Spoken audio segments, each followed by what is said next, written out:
ആ കാലഘട്ടത്തിൽ മലയാള സിനിമ ഒരു യുഗമായിരുന്നു. ആ കാലഘട്ടത്തിൽ ചേരമാനില് ദിവസേന സിനിമക്ക് വന്നിരുന്ന ആളുകളൊക്കെ ഉണ്ട്.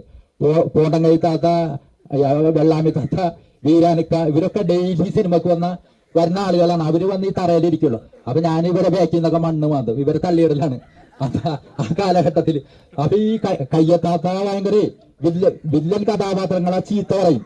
പ്രേമനസീറിനെ എന്തെങ്കിലും ആക്രമിക്കാൻ നിന്നാൽ കയ്യത്താത്ത പറയും ദുഷ്ടൻ, വെള്ളം ഇറങ്ങാതെ ആവും. അതേമാതിരി തന്നെ ശപിച്ച വാക്കുകളൊക്കെ പറയും. ഉമ്മറിനൊക്കെ ചീത്ത പറയും. ഉമ്മറിന്റെ കണ്ണുണ്ട കണ്ണാണല്ല, അവന്റെ കണ്ണ് കുത്തി പൊട്ടിക്കണം. അന്നത്തെ ഒരു ഭയങ്കര രസകരമായ കാലഘട്ടം. ആദ്യകാലത്തുണ്ടായ സിനിമാ തിയേറ്ററിന്റെ പേര് കേട്ട ചിരി വരും. ഹാജത്ത്, റാഹത്ത്, സീനത്ത്, കാതിരിയ, ബദരിയ. അക്ബർ തിയേറ്റർ വല്ലപ്പുഴ. അക്ബർ തിയേറ്ററിന്റെ പേരക്കുട്ടി നവാസ് എന്നോട് പറയണേ, വല്യപ്പ സിനിമക്കോട്ടൊക്കെ അക്ബറിന് പേരിട്ടിട്ടേ ഒരുപാട് ഭീഷണി ഉണ്ടായിരുന്നു. അന്നത്തെ അവിടുത്തെ പണ്ഡിതന്മാരൊക്കെ പറഞ്ഞ് അവസാനം കേസായി. അപ്പൊ കേസ് വിധിയായി. ഈ അക്ബർ എന്ന് പറഞ്ഞ തിയേറ്റർ 40 കൊല്ലത്തോളം ഉണ്ടായിരുന്നു. ഈ തൃശ്ശൂർ ജില്ലയിൽ പൊളിച്ചുപോയ 50 വർഷത്തിനിടയിൽ 250 തിയേറ്ററിന്റെ ചരിത്രം ഞാൻ എഴുതുന്നുണ്ട്. ഇതൊക്കെ ആളുകൾക്ക് അടുത്ത തലമുറ ഭയങ്കര താല്പര്യമാണ് ഇതൊക്കെ അറിയാനും കേൾക്കാനും. അതുപോലെ പല തിയേറ്ററുകളും അന്ന് ഈ ഹാജത്ത് തിയേറ്ററിലൊക്കെ ഞാൻ സിനിമക്ക് പോയിട്ടുണ്ട്. അതിന്റെ ഓണർ നല്ല ഇസ്ലാമിയത്തുള്ള ആളാണ്. 5 നിസ്കാരം കഴിക്കാത്ത അന്നത്തെ. അത് കൂടാതെ കൊല്ലത്തെ കമാലുദ്ദീൻ മുസ്ലിയാർക്ക് 4 തിയേറ്റർ, ഗ്രാൻഡ് പ്രിൻസ്, SMP ഫെലിറ്റ്, ആറ്റത്തെ തങ്ങടം, കുഞ്ഞിക്കോയ തങ്ങൾക്ക്, ചന്ദ്രിയ പിക്ചർ പാലാസ്, കൊടിയായൂർ മീതി തിയേറ്ററിന്റെ ഓണർ മുത്തലിബാജി, പുനലൂർ ചന്ദ്ര തിയേറ്ററിനോട് ഹൈദരാബാദി. ഒന്നും പറയണ്ട ആ കാലഘട്ടമൊക്കെ. അപ്പൊ ഞാനൊരു ഉസ്താദിനോട് ഇത് ചോദിച്ചു, ആ കാലഘട്ടത്തിൽ ഈ ഹറാമോ അല്ലല്ലോ. അപ്പൊ ഒരു ഉസ്താദ് പറയണേ, അന്ന് കാശുള്ളവര് എന്ത് പേരിട്ടാലും അതിന് കുഴപ്പമില്ല, അവരാദ്യം ചോദ്യം ചെയ്യപ്പെടുകയില്ല. അങ്ങനത്തെ ഒരു യുഗമായിരുന്നു. അസ്സലാമു ഞാൻ അഷറഫ് ചേരമാൻ. ഞാൻ ചേരമാൻ തിയേറ്ററിന്റെ തൊട്ടടുത്ത വീടാണ്. വളരെ ചെറുപ്പം മുതൽ കേരളത്തിൽ ഏറ്റവും കൂടുതൽ ദിവസം സിനിമ കണ്ട വ്യക്തി ഞാനാവുള്ളൂ. 7 വയസ്സ് തുടങ്ങി 12 വയസ്സ് വരെ ചേരമാൻ ടാക്കീസിന്റെ അകത്ത് കപ്പലണ്ടി കച്ചവടമാണ്. ആദ്യം സ്കൂളിലൊന്നും പോയിട്ടില്ല. മാറ്റിനുള്ള ദിവസമൊന്നും ക്ലാസ്സിൽ പോകില്ല. 4ാം ക്ലാസ് വരെ പോയിട്ടുള്ളൂ. 5ാം ക്ലാസ്സിലേക്ക് ജയിച്ചിട്ട് പോയില്ല, പട്ടിണിയായിരുന്നു. അപ്പൊ കപ്പലണ്ടി കച്ചവടമാണ്. അന്ന് 5 പൈസ 10 പൈസയുടെ പൊതിയാണ്. ഇന്ന് 5 രൂപയും 10 രൂപയും. പിന്നെ അത് കൂടാതെ തന്നെ ചേരമാൻ ടാക്കീസിൽ സിനിമ ചെണ്ട കൊട്ടിപ്പോക്കാണ്. ചെണ്ട കൊട്ടിപ്പോകുമ്പോ അതിന്റെ ബോർഡ് പിടിക്കാനും നോട്ടീസ് കൊടുക്കാനും ഒക്കെ പോകും. അത് ചേരമാന്റെ അവിടെ നിന്ന് 8 മണിക്ക് ഈ ചെണ്ടമേളം പ്രത്യക്ഷപ്പെടും. അപ്പൊ ചുരുളനയ്പ്പൻ നോട്ടീസ് കൊടുക്കാൻ ഞാൻ, പ്രകാശൻ, വിജയൻ, അങ്ങനെ 3-4 പേരുണ്ടാവും. അപ്പൊ ഞങ്ങളിങ്ങനെ ഇവിടുന്ന് പോയിട്ട് കടപ്പൂര് വെളിയിൽ അവിടെ വരുമ്പോ ചെണ്ട കൊട്ട് നിർത്തും. അത് കഴിഞ്ഞിട്ട് പിന്നെ എറിയാട് ചന്ത തുടങ്ങി അങ്ങോട്ട് കൂട്ട് കാരേലിക്ക് ചെല്ലും. കാരേലിക്ക് ചെല്ലുമ്പോ മേരിമാതല ചെണ്ട കൊട്ട് അവരാരംഭിച്ചിട്ടുണ്ടാവും. അവര് കുഞ്ഞയിന് വഴി പോവും. ഞങ്ങള് കടപ്പുറം വഴി വന്ന് എറിയാട് കടപ്പുറം, ആറാട്ടുവഴി, മണപ്പാടച്ചാല്, അയ്പ്പൻ പാലം, മേനോൻ ബസാറ്, കുഞ്ഞിൻകട പാലം, മാർത്തോമ, കൊട്ടിക്കല് വഴി തിരിച്ച് ചേരമാലെത്തുമ്പോ മാറ്റിനിക്ക് ടിക്കറ്റ് കൊടുക്കണ്ടാവും.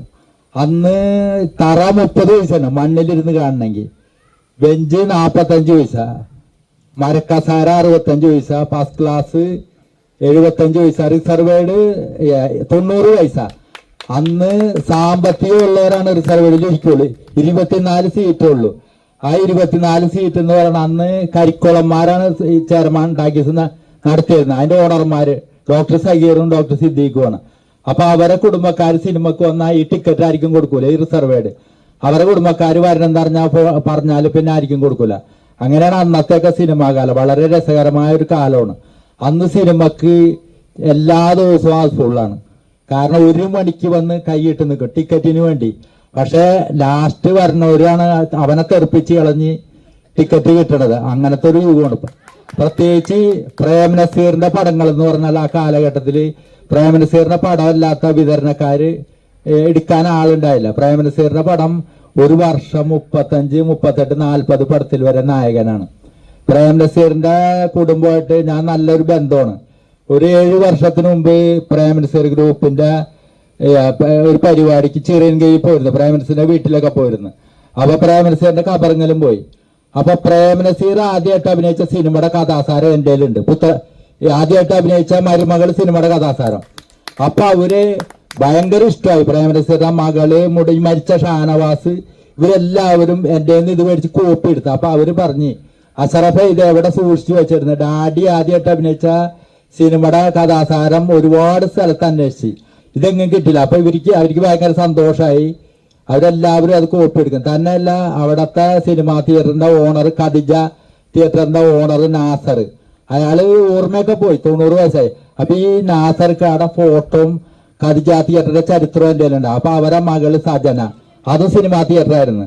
അപ്പൊ അവര് ഇത് കണ്ടിട്ട് അവരെന്നെ വീട്ടിൽ കൊണ്ടുപോയി. അപ്പൊ അവർക്ക് ഭയങ്കര അതിശയമായി ഇതൊക്കെ കാണാനും. അന്നത്തെ ഒരു കാലഘട്ടം സിനിമ ഭയങ്കര, ഞാൻ സിനിമാ വാരികയിൽ ലേഖനങ്ങൾ എഴുതുമായിരുന്നു. 600ഓളം ലേഖനങ്ങൾ എഴുതിയിട്ടുണ്ട്. ഇതെല്ലാം ഇപ്പോഴും എൻ്റെ കയ്യിലുണ്ട്. കാരണം അതൊക്കെ സൂക്ഷിച്ചു വെച്ചിട്ടുണ്ട്. അന്നൊക്കെ ഇത് പ്രാന്താണെന്ന് പറയും, ഇപ്പൊ ആരും പറയില്ല കേട്ടാ. അതുപോലെ എൻ്റെ പഴയ നോട്ടീസുകള്, പ്രേമനസീറിന്റെ 4 കിലോ ഉള്ള ആൽബം ഉണ്ട്, 4 കിലോ ഉള്ള. അത് കാണാനായിട്ട് ഇന്നാള് മലപ്പുറത്ത് നിന്ന് ബുള്ളറ്റിന് 2 പേര് വന്നിരുന്നു ഒന്ന് കാണാനായിട്ട്. അപ്പൊ അതൊക്കെയാണ് അന്നത്തെ ആ കാലഘട്ടം. വളരെ രസകരമായ കാലഘട്ടമാണ്. അതേപോലെ തന്നെ അന്നത്തെ സിനിമയിലെ നല്ല പാട്ടുകളും അന്നത്തെ കഥകളും അന്നത്തെ സംഗീത സംവിധായകരും. ഒരു പാട്ട് അന്ന് കളയാനല്ല. യേശുദാസ് ഒരിക്കൽ പറയണേ, ഞാൻ നസീർ സാറിന് വേണ്ടി 3000ഓളം പാട്ട് പാടി, ഒരു പാട്ട് കളയാനില്ല. ഇന്ന് പാട്ടുകൾ അരോചകമാണ്, വായി തോന്നുന്ന കോതക്ക് പാട്ട്.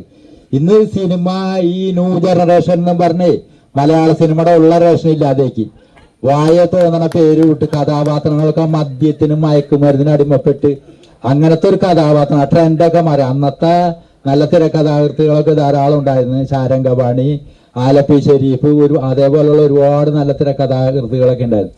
ആ കാലഘട്ടത്തിൽ മലയാള സിനിമ ഒരു യുഗമായിരുന്നു. ആ കാലഘട്ടത്തിൽ ചേരമാനില് ദിവസേന സിനിമക്ക് വന്നിരുന്ന ആളുകളൊക്കെ ഉണ്ട്. പോണ്ടങ്കൈ താത്ത, വെള്ളാമി താത്ത, വീരാനിക്ക, ഇവരൊക്കെ ഡെയിലി സിനിമക്ക് വരുന്ന ആളുകളാണ്. അവര് വന്ന് ഈ തറയിലിരിക്കുള്ളൂ. അപ്പൊ ഞാൻ ഇവരെ ബാക്കിൽ നിന്നൊക്കെ മണ്ണ് മാന്തും, ഇവരെ തള്ളിയിടലാണ് ആ കാലഘട്ടത്തില്. അപ്പൊ ഈ കയ്യത്താത്ത ഭയങ്കര വില്ലൻ കഥാപാത്രങ്ങളെ ചീത്ത പറയും. പ്രേമനസീറിനെ എന്തെങ്കിലും ആക്രമിക്കാൻ നിന്നാൽ കയ്യത്താത്ത പറയും ദുഷ്ടൻ, വെള്ളം ഇറങ്ങാതെ ആവും. അതേമാതിരി തന്നെ ശപിച്ച വാക്കുകളൊക്കെ പറയും. ഉമ്മറിനെയൊക്കെ ചീത്ത പറയും. ഉമ്മറിന്റെ കണ്ണ് ഉണ്ടക്കണ്ണാണല്ല, അവന്റെ കണ്ണ് പൊട്ടിക്കണം. അന്നത്തെ ഒരു ഭയങ്കര രസകരമായ കാലഘട്ടമാണ്. അന്ന് സിനിമക്ക് എന്ന് പറയണത് ഈ നാനാ വഴിക്കും ആളുകൾ വന്ന് നിറയും. എന്റെ വീട്ടിലൊക്കെ 3 കുടം വെള്ളമൊക്കെ ഇറാത്ത് വെച്ചേക്കും. അപ്പൊ ഇത് വെള്ളത്തിന് കുടിക്കാൻ പറഞ്ഞവർക്ക് ഇത് എടുത്തു കൊടുക്കണ്ട, ഉമ്മ എടുത്തു കൊടുക്കണ്ട, എടുത്ത് കുടിച്ചോളും. അങ്ങനത്തെ ഒരു കാലഘട്ടമൊക്കെ ആയിരുന്നു അന്ന് മലയാള സിനിമ. കേരളത്തില് പൊളിച്ചുപോയ 150ഓളം സിനിമാ തിയേറ്ററിന്റെ ചരിത്രം ഞാൻ എഴുതിയിരുന്നു. അത് വളരെയധികം ആളുകൾക്ക് ഇഷ്ടമായി. ഇപ്പൊ ഈ 2 ആഴ്ചക്ക് മുമ്പ് എനിക്ക് കോഴിക്കോട് അപ്സരയിൽ ഒരു ഗംഭീര സ്വീകരണം ഉണ്ടായിരുന്നു. സിനിമാ തിയേറ്റർ അറിവും അനുഭവങ്ങളും ഗ്രൂപ്പും. അപ്പൊ അവര് എന്നെ സ്വീകരിച്ചത് കാസർഗോഡ് മെഹബൂബ് തിയേറ്ററിന്റെ ഓണർ അമീറാണ്. അപ്പൊ 5000 ആളോളം പങ്കെടുത്ത വളരെ വലിയൊരു സദസ്സായിരുന്നു. അത് വലിയ തിയേറ്ററാണ് കോഴിക്കോട്. അതൊക്കെ വളരെ സന്തോഷമാണ്. അപ്പൊ അവരെനിക്ക് ഷീൽഡും തന്ന് കുറച്ച് പൈസ തന്നു. അപ്പൊ അവര് പറഞ്ഞത് അഷറഫക്ക ഇത് ഉള്ളത് വളരെ അടുത്ത തലമുറക്ക് ഇതൊരു ഗുണം ചെയ്യും, ഈ പൊളിച്ചുപോയ സിനിമാ തിയേറ്ററുകളെ കുറിച്ച്. അതേപോലെ തന്നെ ആദ്യകാലത്തുണ്ടായ സിനിമാ തിയേറ്ററിന്റെ പേര് കേട്ട ചിരി വരും. ഹാജത്ത്, റാഹത്ത്, സീനത്ത്, കാതിരിയ, ബദരിയ. അക്ബർ തിയേറ്റർ വല്ലപ്പുഴ. അക്ബർ തിയേറ്ററിന്റെ പേരക്കുട്ടി നവാസ് എന്നോട് പറയണേ, വല്യപ്പ സിനിമക്കോട്ടൊക്കെ അക്ബർന്ന് പേരിട്ടിട്ടേ ഒരുപാട് ഭീഷണി ഉണ്ടായിരുന്നു. അന്നത്തെ അവിടുത്തെ പണ്ഡിതന്മാരൊക്കെ പറഞ്ഞ് അവസാനം കേസായി. അപ്പൊ കേസ് വിധിയായി. ഈ അക്ബർ എന്ന് പറഞ്ഞ തിയേറ്റർ 40 കൊല്ലത്തോളം ഉണ്ടായിരുന്നു ഈ അക്ബർ. അതുപോലെ കേരളത്തിലെ മുകളിൽ 2 ഉണ്ടായി. കാസർഗോഡ് മുകളുണ്ടായി, കൊടുങ്ങല്ലൂർ മുകളുണ്ടായി. ശ്രീകാളീശ്വരി, കളിയക്കവിള, കൊടുങ്ങല്ലൂർ. അതേപോലെ തന്നെ തൃശ്ശൂർ ജില്ലയില് പൊളിച്ചുപോയ 50 വർഷത്തിനിടയിൽ 250ഓളം തിയേറ്ററിന്റെ ചരിത്രം ഞാൻ എഴുതിയിട്ടുണ്ട്. ഇതൊക്കെ ആളുകൾക്ക് അടുത്ത തലമുറ ഭയങ്കര താല്പര്യമാണ് ഇതൊക്കെ അറിയാനും കേൾക്കാനും. അതുപോലെ പല തിയേറ്ററുകളും അന്ന് ഈ ഹാജത്ത് തിയേറ്ററിലൊക്കെ ഞാൻ സിനിമക്ക് പോയിട്ടുണ്ട്. അതിന്റെ ഓണർ നല്ല ഇസ്ലാമിയത്തുള്ള ആളാണ്. 5 നേരം നിസ്കാരം കഴിക്കാത്ത. അന്നത്തെ അത് കൂടാതെ കൊല്ലത്തെ കമാലുദ്ദീൻ മുസ്ലിയായിരിക്കും 4 theatre, Grand Prince, SMP Senate, ആറ്റക്കോ തങ്ങടം, കുഞ്ഞിക്കോ തങ്ങൾക്ക് ചന്ദ്രിയ പിക്ചർ പാലാസ്, കൊടിയായൂർ മേരി തിയേറ്ററിന്റെ ഓണർ മുത്തലിബാജി, പുനലൂർ ചന്ദ്ര തിയേറ്ററിന്റെ ഓണർ ഹൈദ്രോസാജി. ഒന്നും പറയണ്ട ആ കാലഘട്ടമൊക്കെ. അപ്പൊ ഞാനൊരു ഉസ്താദിനോട് ഇത് ചോദിച്ചു, ആ കാലഘട്ടത്തിൽ ഈ ഹറാമോ അല്ല. അപ്പൊ ഒരു ഉസ്താദ് പറയണേ, അന്ന് കാശുള്ളവര് എന്ത് പേരിട്ടാലും അതിൽ കുഴപ്പമില്ല, അവരാദ്യം ചോദ്യം ചെയ്യപ്പെടുകയില്ലാന്ന്. അങ്ങനത്തെയൊക്കെ ഒരു യുഗമായിരുന്നു അത്. ഇന്നെന്നൊക്കെ പറയണത് ഇന്ന് സിനിമാ തിയേറ്ററിലൊക്കെ പൊളിച്ച് 400 തിയേറ്റർ, 4000 സിനിമാ തിയേറ്റർ കേരളത്തിലുണ്ടായി. എല്ലാ ഗ്രാമത്തിലും സിനിമാ തിയേറ്റർ, എല്ലാ പഞ്ചായത്തിലും. അത് ഒരു കാലഘട്ടമാണ്. നമ്മുടെ ഈ കൊടുങ്ങല്ലൂര് തന്നെ ആദ്യം 48 കോട്ടപ്പുറം PC തിയേറ്ററല്ല ഒരു പരസ്യം ഉണ്ടല്ല, വേലക്കാരൻ സിനിമ കളിക്കുന്നത്. ഇവിടെ ആനാപ്പുഴ ജംഗ്ഷനിൽ കോട്ടപ്പുറം PC തിയേറ്റർ. അതേപോലെ തന്നെ കോട്ടപ്പുറം KJ ഹോസ്പിറ്റലിൽ ഇരിക്കുന്നവർക്ക് വട്ടപ്പറമ്പന് അബുക്കാട് കമാലിയ ടാക്കീസ് ഉണ്ടായിരുന്നോ, അതാണ് ആദ്യത്തെ ടാക്കീസ്. ശ്രീകാലശ്ശേരി 38 ശ്രീകാലശ്ശേരിയുടെ ചരിത്രമൊക്കെ ഞാൻ എഴുതിയിട്ടുണ്ട്. 1938 മുകളി 81 ജൂൺ 16 ശനിയാഴ്ച ഉദ്ഘാടന ചിത്രം തുഷാരം. മിനിമുകള് 88 ഏപ്രിൽ 13 ഉദ്ഘാടന ചിത്രം മനുമകള്. തൃശ്ശൂർ രാഗം 74 നെല്ല്. ഇതൊക്കെ അന്നത്തെ ഈ ചെറുപ്പത്തില് 6 വയസ്സ് 7 വയസ്സൊക്കെ അന്നത്തെ ഈ സിനിമാ തിയേറ്ററിന്റെ റിലീസ് പടങ്ങള്, അതേപോലെ അതിന്റെ സംവിധായകൻ ആരാണ്ട് പടം, ഇതൊക്കെ അന്ന് ഇത് മെമ്മറിയിലേക്ക് ചെയ്യും. ഇന്ന് ഒരു പിള്ളേർക്കൊന്നും അത് അന്ന് ഇത് മുഴുവനും. അപ്പൊ പലവർക്കും പല സദസ്സിലും വെച്ച് വളരെ അതിശയമാണ്. പല ആളുകളും പറയും ഇതൊക്കെ ഈ 2 വർഷങ്ങൾക്ക് മുമ്പ് എനിക്ക് കട്ടപ്പന സന്തോഷ് തിയേറ്ററിൽ സിനിമാ തിയേറ്ററിൽ വരുമ്പോൾ ഒരു സ്വീകരണമൊക്കെ ഉണ്ട്. അപ്പൊ അതില് 60ഓളം നടന്മാരൻ രാഷ്ട്രീയക്കാരൻ ഫോട്ടോ ഇട്ടവര്. അപ്പൊ ഇവരുടെ പേരിൽ കേരളത്തിൽ എവിടെയെങ്കിലും സിനിമാ തിയേറ്റർ ഉണ്ടെന്ന് പൂരിപ്പിക്കണം. ഈ 60 പൂരിപ്പിച്ചത് ഞാനാണ്. ഭയങ്കര കയ്യടിയായി.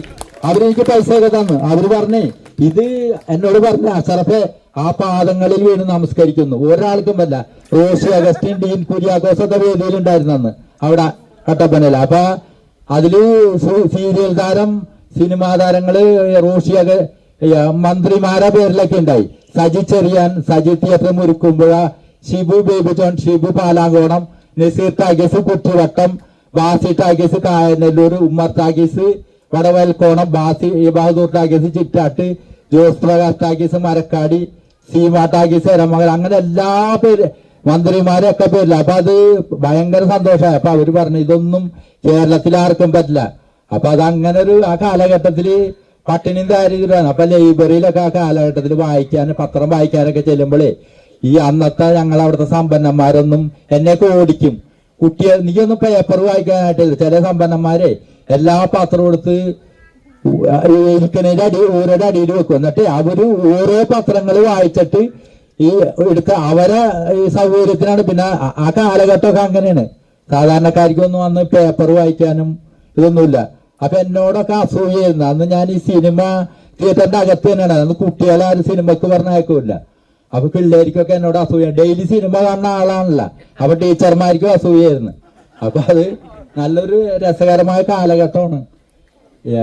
ഇനി അങ്ങനത്തെ ഒരു കാലഘട്ടം ഒന്നും തിരിച്ചു കിട്ടൂല. അത് പലരും പറഞ്ഞു അസറഫ് പഠിക്കുന്ന IAS ആവാൻ. എനിക്ക് സിനിമ മാത്രമല്ല, സിനിമ, രാഷ്ട്രീയം, ജനറൽ നോളജ് എല്ലാരും അറിയാം. കാരണം അത് ഒരു പ്രാവശ്യം വായിച്ചാലേ അത് കംപ്ലീറ്റ് മെമ്മറിയില് അത് അങ്ങനെയാണ് അത്. പല ആളുകൾക്കും പല സംഭവങ്ങളും ഞാൻ പറയുന്ന യൂട്യൂബിൽ അടിച്ചു നോക്കാം. അപ്പൊ അവര് പറയും ശരിയാണ്, അസറഫ് ഖാൻ തർക്കിക്കൂല. അപ്പൊ അതൊക്കെ അങ്ങനെയൊക്കെയാണ്.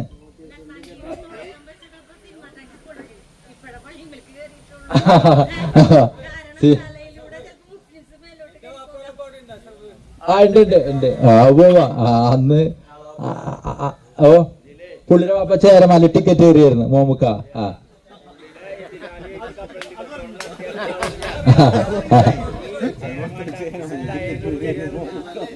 അത് ചേരമാണ്ടാക്കിയതിന്റെ ചരിത്രം ഞാൻ പറയാം. 1962 കാളിശ്ശേരിയിലെ ഉണ്ണിയാർച്ച റിലീസായി. അപ്പൊ ബഹദൂർക്ക ഡോക്ടർ സഹീറിന്റെ ഡോക്ടർ സിദ്ദീഖിന്റെ ഫ്രണ്ട്സാണ്, ഭയങ്കര ബന്ധമാണ്. അപ്പൊ ബഹദൂർ അതിൽ തകർത്ത് അഭിനയിച്ചിട്ടുണ്ട്, ഭയങ്കര കോമഡിയാണ്. അപ്പൊ ഇത് കാണാൻ വേണ്ടി ഡോക്ടർ സഹീറും ഡോക്ടർ സിദ്ദീഖും കാളിശ്ശേരിയിൽ പോയി. കാളിശ്ശേരിയിൽ മാറ്റ്നിക്ക് പോയി.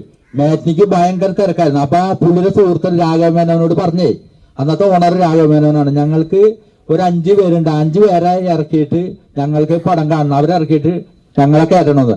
അപ്പൊ രാഘവമേനോൻ പറഞ്ഞേ അത് ഒന്നും ശരിയാവില്ല, കയറിയ ആളുകളെ ഒന്നും ഇറക്കാൻ പറ്റില്ല.